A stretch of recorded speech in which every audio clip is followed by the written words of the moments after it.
So I'm sort of asking like there's a little competitiveness in this agency that I'm working with.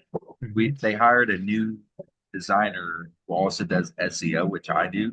It's kind of my current specialty, even though I'm transitioning to Google Ads mainly.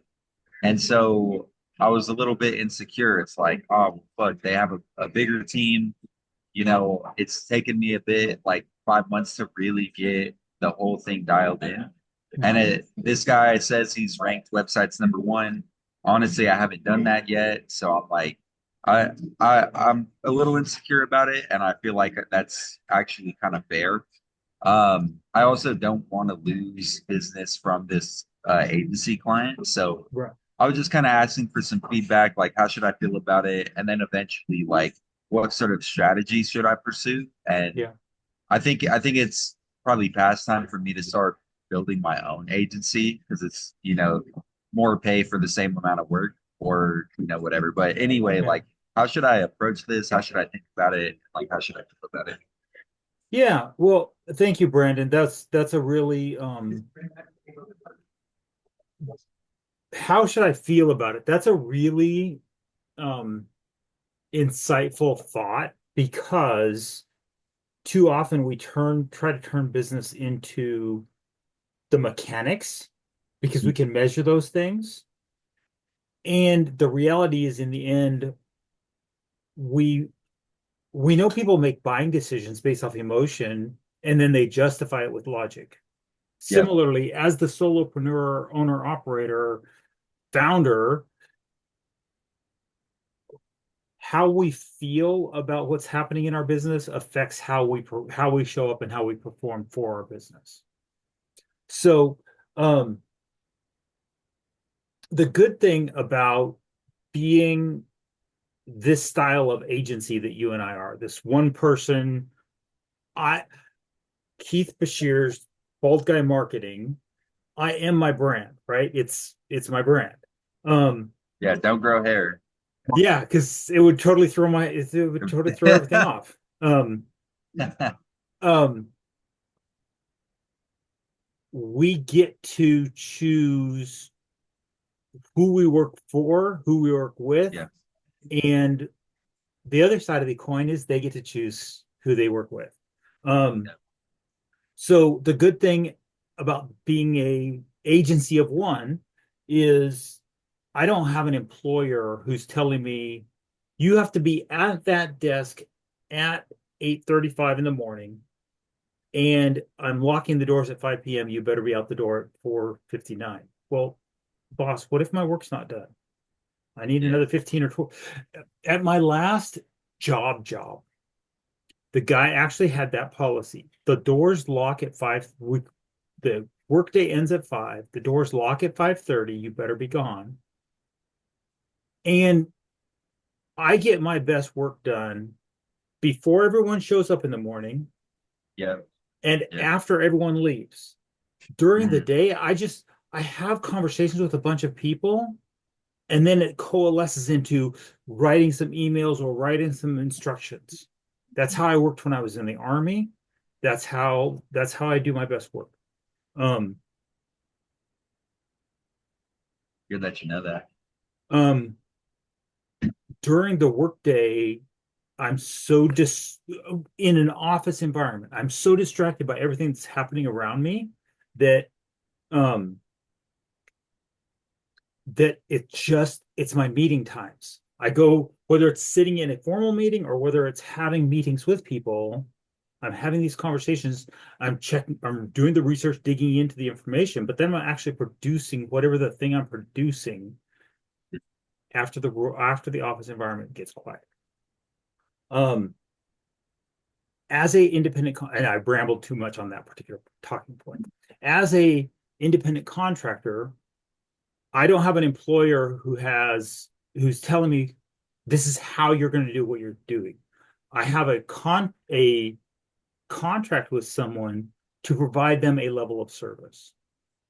How I do that is up to me, and they have the benefit of never having to not having the overhead burden of labor. They just have the fixed cost. This is the cost of the contract, whatever it is. And if it's an hourly contract, okay, fine, it's an hourly contract, but they don't have the cost. You have, as the independent contractor, have to bake in your cost of labor. They're not required to provide those that burden of labor. Um, the challenge is there's always somebody who can provide it cheaper, and there's always somebody who can provide it better. And the person that we're contracted to has the option to constantly go shop those factors. That's the flexibility, because they don't have a fully burdened employee that if they decide they need someone else, they have to go through the entire letting them go process. Um, they Instead, they can just say, you know what, your contract's terminated under whatever the terms of the contract are. They can't break a contract, but most contracts have termination clauses. Um, and they can We, switch providers. mm, Our we haven't challenge, even signed a contract, which is okay, great. right, right, Yeah. but okay, but from a business law perspective, that Mm, is the agreement is the agreement. mm, It doesn't have to be written to be a contractual obligation. Um, mm, if you can show a series of emails or video recordings that said this is what we agreed was the product, and here's the money they paid me. You can show that that was a contractual obligation based on this payment.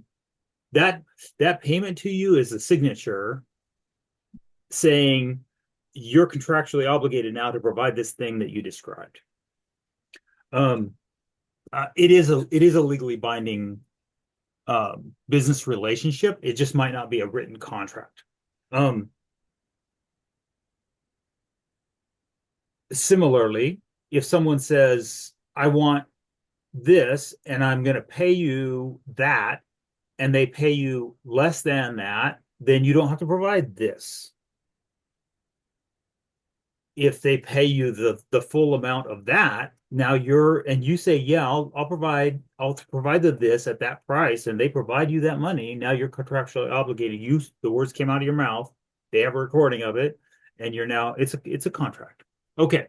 Um, the reason we often have written contracts is to people are sitting in a room having a conversation, and every one of us comes into every conversation with our own biases and our own yeah. interpretations. And so we can sit across the table from each other and have a conversation, and we can both walk away with different perceptions of what we accomplished. Mm, The reason for a written contract is to take the conversation and structure it in a way that says, this is what we agreed. Is this what we agreed to? Yes or no? The signatures at the bottom just are confirmation that the written contract can. Okay, now so I've dug as deep mm. into business law as I know. I do have an Oh, MBA. nice. Um, but because of the MBA, that also leads me to this next part of this conversation. And then I think I do have a next step action. Um, so as an independent contractor, we get to not have a boss who's telling us what to do and how to do it. We get to have a contractual relationship with a contractee, with the agent that we're the entity that we're acting as an agent for. That's what the meaning of agency literally is. Literally is acting as an agent on behalf of. Yep. Um, and they get the flexibility of not being obligated to continue to hire us past the term of the contract. Um, and so there's again, because I do have an MBA, so the man's name is Arnaldo Hax, Hax, and so it's the Hax Delta, and the delta is the Greek delta for change, right? But the Hax Delta model talks about the continuum of price to product quality and how it affects the relation or product exclusivity and how it relates to the relationship between the customer and the provider. And if your product is a pure commodity, you're over in this corner of the delta, and and you're competing on price because no one can differentiate your product from anyone else's similar Mm. offer, and so you're just stuck on competing purely on price. Most of us are over in this corner of the delta, and I'll get back to it in a second. What we would really want is to be on the top of the delta, and the top of the Mm. delta he calls the lock-in. It's when you have a product that's so exclusive that the only place they can get it is from you. Does that Um, apply to a service as well? A yes, product or a service? yeah. Okay. So since we're talking about SEO, Mm. you know who Neil Patel is. Yeah. Yeah. Okay. So Neil Patel is at the top of the pyramid. Neil Patel, if someone contracts with Neil Patel, no one goes to Neil Patel to get SEO service and expects a competing on commodity price, Yeah. right? Mm. I don't even know what his prices are, right? Mm. But his agency has a place in that industry that means he commands a premium price, not demands it. He just has the authority. Yeah. Yeah. And people pay it because they believe they're getting from him something that they can't get from someone who's over in this part of the quadrant or over, and certainly not, it's not a, when you're getting it from Neil Patel, you're not getting a commodity, you're getting the premium thing. Yep. Yep. Most of us are over in this corner of the delta where we're competing on the highest quality product we can provide at the lowest price that we can afford to offer it. And the balance, as you slide up this arm of the triangle, the more you can differentiate, the more you slide this way across the scale by differentiating your product. So you're not just so in a pure commodity, corn is corn is corn, gasoline is gasoline plus or minus a couple octane. Um, Mhm. um, and so when people buy oranges, they buy purely on processing plants, buy oranges. Oh, that's a perfect example. Processing plants buy oranges purely on price. As consumers, we buy orange juice based on our perception of how good that flavor that comes out of that bottle on a consistent basis is, right? And the branding, right? Right. So Yeah. and then you so this is how good it is. A lot makes it we're more willing to pay a higher price, and then the more it's branded to be this is this brand, and I'm not using any brand names for today's purposes because I don't want to have an endorsement kind of issue, but this brand is feels like a higher premium brand to me, and that brand feels like a higher premium brand to you, and therefore we're willing to not change brands. We're willing to pay a higher price based on how much we think it's better, and willing to pay and we're willing to not change brands based on how much we're convinced that this is the right person to buy orange juice from. Yep. Um, It's actually, that also where case studies come in, right? Because if yeah, I had a track record of like 30 clients with 30 number one rankings each, that would be a lot easier to sell. Yeah. yes, because now you have a tangible reference that you can show to somebody and say, yes, I'm on the top of this game, Yeah. Yeah. right? Um, so I want to ask another uh, follow-up. oh, So, yeah. would a good strategy be to ride this out for a few more months? I've learned so much in the last 5 months. I do Mhm. 2 coaching calls with Nathan Gotch every week, like huge in SEO, pay 500 a month for that. And it's not one-on-one, it's like a large group. Yeah, And the so, group sessions. uh, yeah, and so I'm like getting a lot better. I have the chance to ask this, serial successful entrepreneur like all my most pressing questions. Anyway, like if I started this contract today, we would be in a much better place in 5 months rather than when I did start it in November and now we're here. So on that, I feel really good. I feel like, the learnings have been well worth it. Uh-huh. Um, so what I would really love is to leave on a high note, Uh-huh. and I was thinking like I should probably leave either way, Uh-huh. like of course I could white label the work and just act as like a manager, but I also don't really enjoy working with them. Like it Hmm. it feels kind of like not that good, I'll just say. Yeah.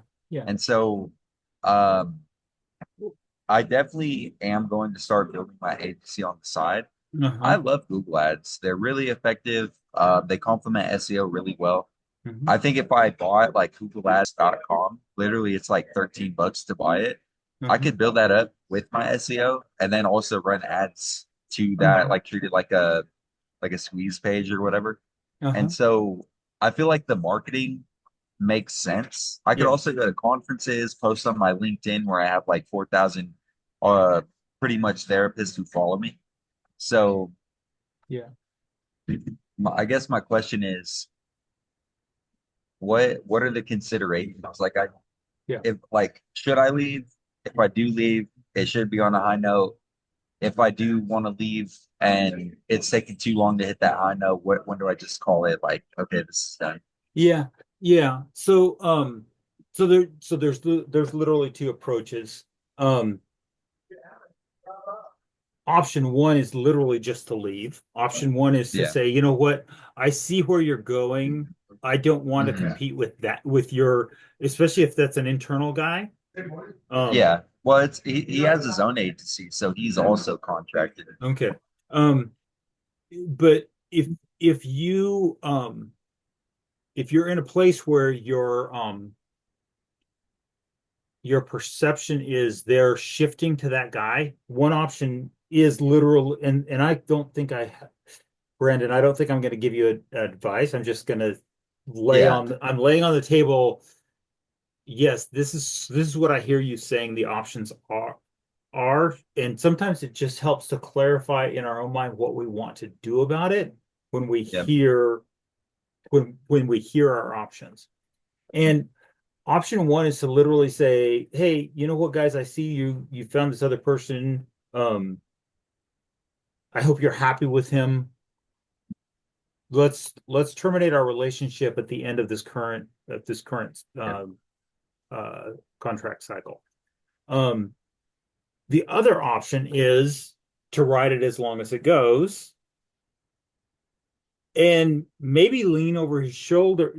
They probably don't let you look inside the websites of the ones they give to him. Um, Yeah. but if there is a window of insight, maybe it gives you a chance to learn some more from a different guy. Um, and as long as they leave, I think you said you have 5 websites with them. Like 7. Okay. So the other option is to leave the ball, the two extremes are, one is you just say, you know what, I think you're migrated to this other guy. Let's just let you take that all on. Um, Yeah. the other extreme is to make them make the decision, is to not say anything, don't do anything. As long as they keep paying for you for these 7, you just keep doing what you do for these 7 and let it ride. Um, and actually, in this case, um, I'm not even sure that there's a middle road. The, because in this case, you deciding to just not ask them to renew the contract is you maintaining full control and saying, I don't think I can help you as much as this other guy can help you. Let's dump all the work into his plate. This one is you saying, I'm going to continue doing the work. I have the capacity to do the work. As long as you're willing to pay me, I'll keep doing the work. Are you willing to pay me? And actually the power then is in their court. Yep. Um, because you're in this because we started this conversation by saying as solopreneurs, people make buying decisions based off of emotion and then they justify it with logic. As a solopreneur, how we feel about what's happening in our business affects how we show up for our business. So Yep. if you feel like you're in limbo, if you choose this option and you feel like you're in limbo all the time, that could make you not be confident that the relationship is going to continue going forward. So Yeah. that becomes a challenge. Um,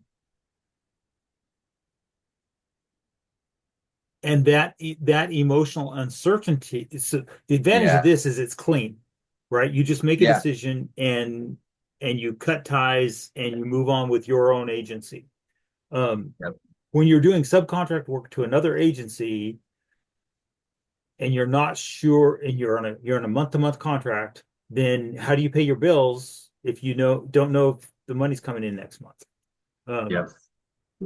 and Brandon, just to for transparency and for the fact that we're recording this, I'm looking at my Stripe account.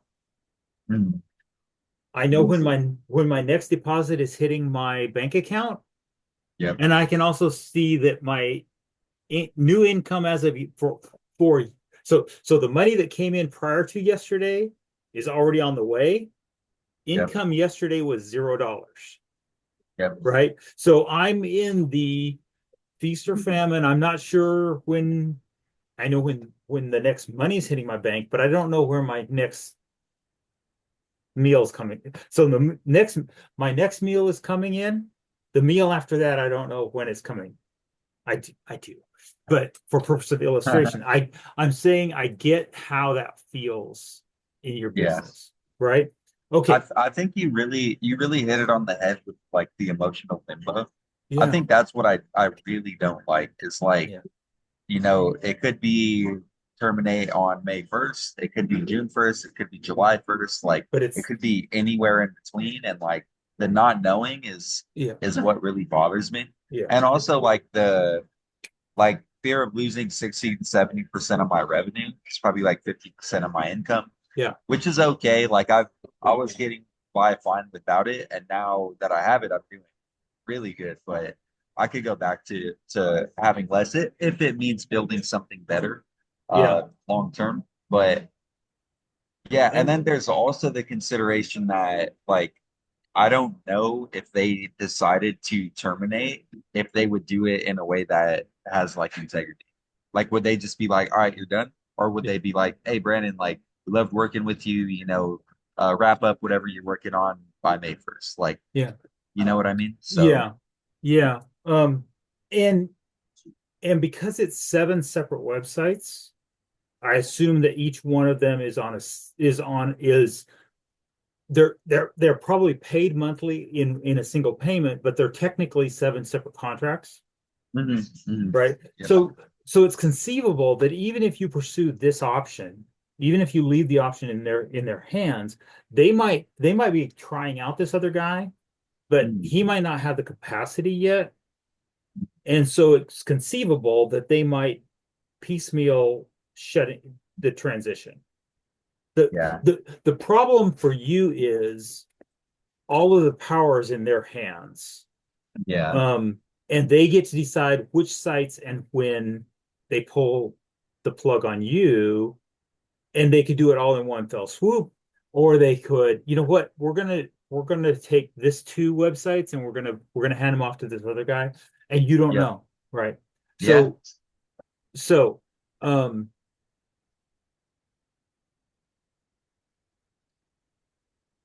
here's what I I will say, yeah. sorry, go ahead. So the Hax Delta model, there's pure commodity, there's there's com value versus price, quality versus price, and then there's a lock-in where your product is so exclusive that people only get it from you. So I'm going to send you a link to Devin's training he did this week about how to make $1,000 offer. And $1,000 a month offer is an arbitrary number. It was for purposes of the illustration. Um, it's obviously relevant relative to, if you're selling cars, how to sell a car for $1,000 isn't what he was talking about, right? Yeah. It's right. But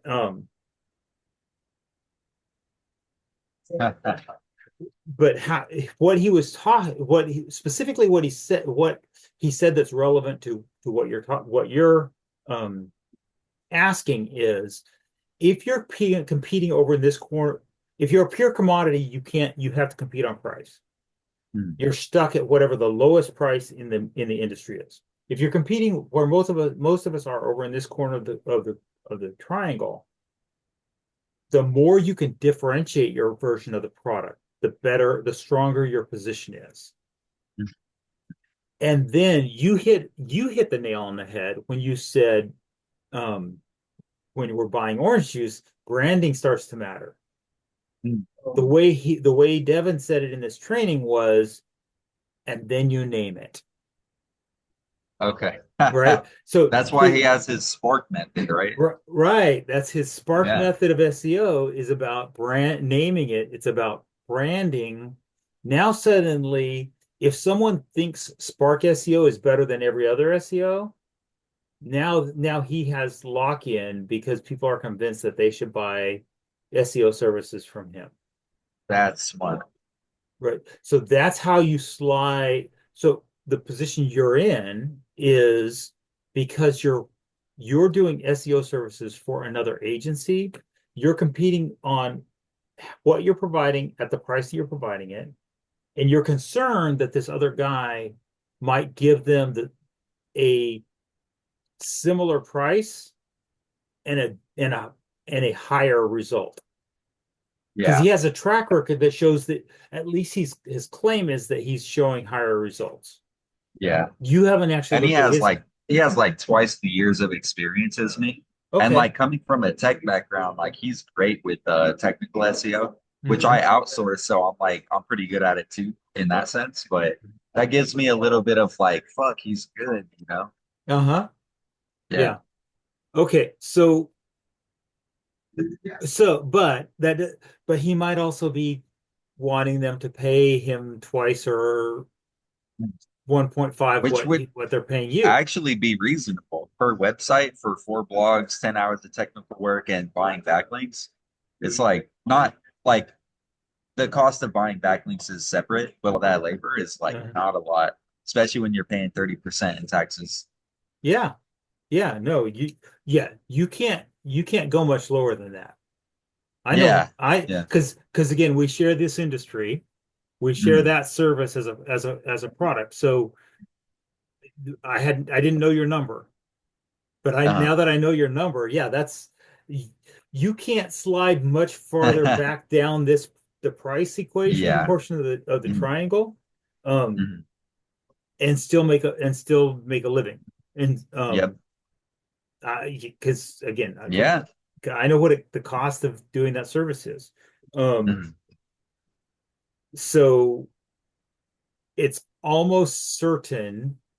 And but as a subcontractor rate, that's pretty reasonable, because what you don't have as a subcontractor, what you don't have is the cost of acquisition of the client, Yeah. right? So so I'm Well, willing to yeah, reinvest in my own marketing yeah, enough that I don't need to lose 50% because somebody gave me the client. yeah. Like the more and more I think about it, it's like so dumb. Like if literally if these were my clients, I could have half the amount of clients for the same pay or the Uh-huh. same amount of clients for twice the pay. Like, Hmm. Yeah. you know what I mean? Yeah, I do. I do. Absolutely. Because you did then are going to charge the commercial rate, not the subcontract rate, the Yeah. retail rate, not the subcontract rate. Yep. And Yep. so because of that, it's very conceivable that they won't take these seven out from under you. Yeah. However, but comma, they might at any time. Yeah. And especially if they're really happy with this new website guy, they're probably not going to give you more contracts in the Yeah. future. Um, Be the same or less. yeah.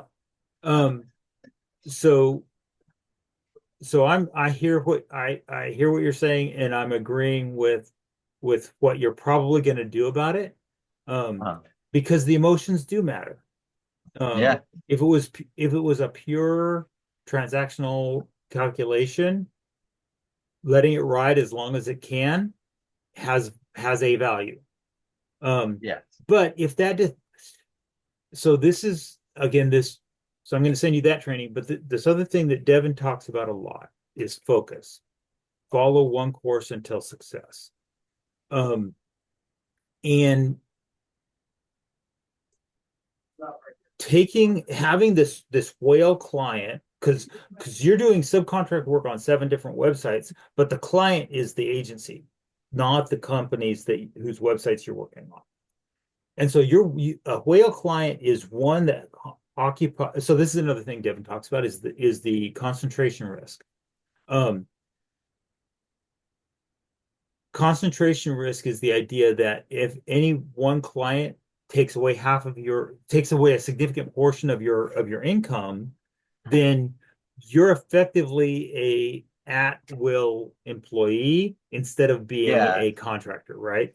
If you Yep. had Yep. if you had the seven same websites and you were contracted to each of them at a retail price to even even less than if it was 2x of what your subcontract rate is. But really it should be like 2x. So you're at least $1,500, probably closer to 2,000 a month as a retail price for that exact same service.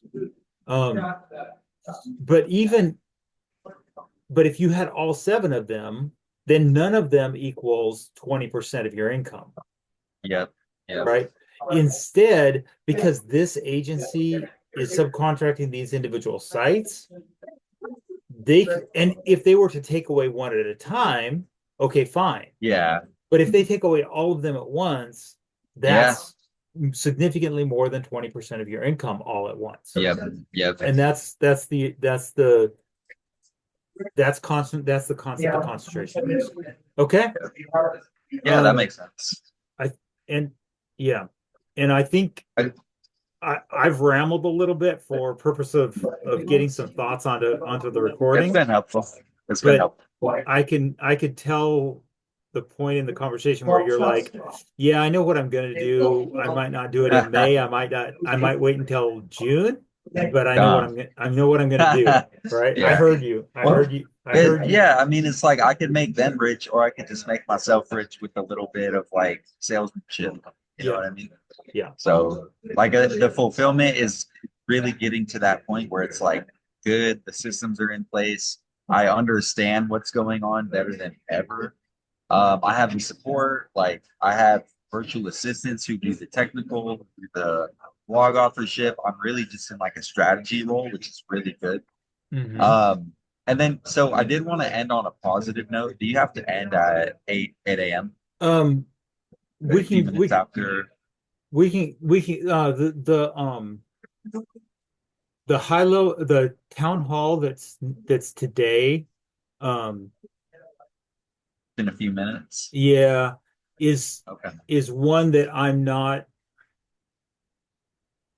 if Crazy about. yeah, I'm not, yeah, it's not as there's no current clients that I have or concerns that I have in that particular product category, I probably will just watch it on a replay on 2x anyway. Nice. It saved me a lot of time. It saved me So, half an hour. say half an hour. So I did want to end on like a positive note, which is what I was just saying. Like, the whole experience has been so growth inducing, if not uncomfortable. I've learned a lot, like working Yeah. with an agency, right? They gave me websites that the previous person was not delivering for like 6 months. So by Uh-huh. the time I take it over, for me, it's month one. For them, it's month seven. Uh-huh. So it's like the client's getting antsy, the account manager is getting antsy because his income is directly tied into how much the business makes. And so that was a big one for me is like expectations. Like I can't fix a shitty website in 1 month. You know what I Right. mean? Yeah. The other is like the package. We were like, okay, like basically how it started is like this is the biggest contract I've ever gotten. So it's like, okay, each website gets 4 blogs. One of them gets 6 per week, which is an insane amount. So like 11 blogs total per week. And like I just figure it out every other waking hour, I try to work on something productive. Uh-huh. That is not good. I probably did like 10 to 15,000 hours of work for one website who still ended up firing us. Uh-huh. So it's like, dude, I learned that, right? Like I'm gonna start selling packages of 1 blog per week, 10 hours of technical per month. Within that technical, it could be like diagnosing why we're not ranking. It could be fixing 404s. It could be like optimizing meta descriptions. So that's another big learning. And then the last is probably start the link acquisition process from week one. Like that is so important. If I started Uh-huh. this in November, we'd be in a much better place Yeah. right now. Yeah. Because those backlinks are so critical for the crawler to be able to find the website in the first place. Yep. Yep. Re Yes, the internal linkages, the 404 errors are a problem internal to the Mhm. site, but if the crawler can't find the site in the first place, Yeah. if the crawler can find individual pages on the site, that's a better thing for the site than now the two of us are down in the technical of what is SEO, right? Yeah. But Mhm. what is the service? What is the product? But if the crawler can find the individual pages on the site, at least their traffic is on the site, as Yep. opposed to so the 404 errors fix how the site is internally linked Yep. or externally linked. But though that only matters if traffic gets to the site in the first place. Yeah. Yeah. Yeah. And like a That's 404, right? yeah. That could be bad for the user experience, which is like, I think that's really what it all comes back to is like, Mhm. are we giving a good enough user experience for somebody to buy the service? Right, absolutely. Um, So, that and that is the crawler is only trying to create a surrogate for that concept. Yes. Um, yeah. is the user with the least number of possible clicks getting the experience that they expect and the answer to the question that they ask that an answer that they're happy with. Definitely. Okay. All right. Um, yeah, so yeah, I get it that you had a client, you took on projects um that allowed you to have a growth experience because Yeah. there was a very significant need, and you were able to in a relatively short period of time develop a process to meet that need. Um, that's a very valuable thing. Um, and that allows you to command that premium price because you can provide that premium result. I appreciate it. I did have one last question about Go HighLevel. Okay. And so my question is, I have the basic account, 97 bucks a month. It's like three accounts or whatever, three sub accounts. How many sub accounts do I get with the $300 per month? Unlimited. Unlimited. Unlimited. Okay. Right. Oh, So okay. So at some point, I'm gonna need that. right. So the literally the names of the three plans are the $97 free startup slash freelancer slash individual small business. But if it's an agency startup, that's the concept of the 97 plan is an agency startup. So if you're a small business, you only need the $97 plan unless you need custom objects. Um,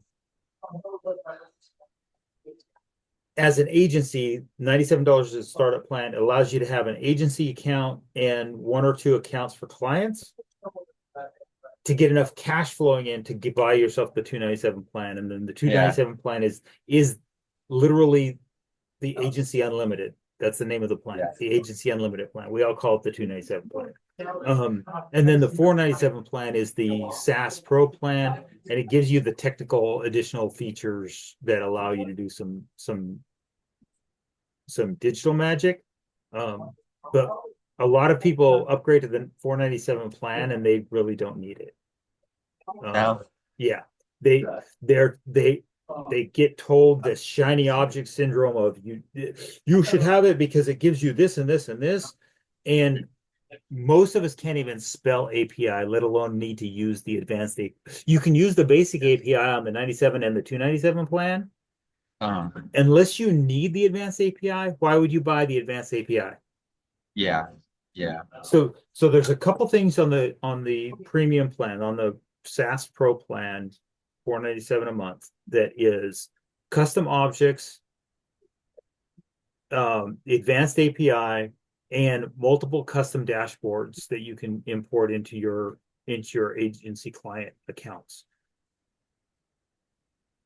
Unless you're in a situation where you need those things, you don't need those things. That extra $200 a month isn't worth is I mean, I pay it because the reason that I have that plan is so that I can tell because the kind of services I provide, I want to be able to show people this is the situation, this is what you would get when you had that plan. That's why I have that plan. Um, Yeah. most of the actual client work I'm doing as bulk and marketing as my own agency, I don't use anything up beyond the 297 plan level. Okay. I think most I'll definitely upgrade. most agencies Probably in the only need next the few months. 297. Yeah, most Okay. agencies And then only need the 297 plan. I would love to get my own landing page up to Yeah. start advertising for my business. Because Uh-huh. if I could bring in Google Ads clients with a Google ad, it's pretty Uh-huh. much automated, you Yeah, know. I do know. Yeah. Yeah.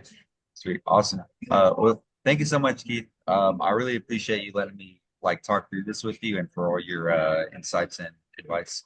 All right. Awesome. I'm glad it was helpful. Yeah. All right. I'll see you next time. Take care, Brandon. Bye.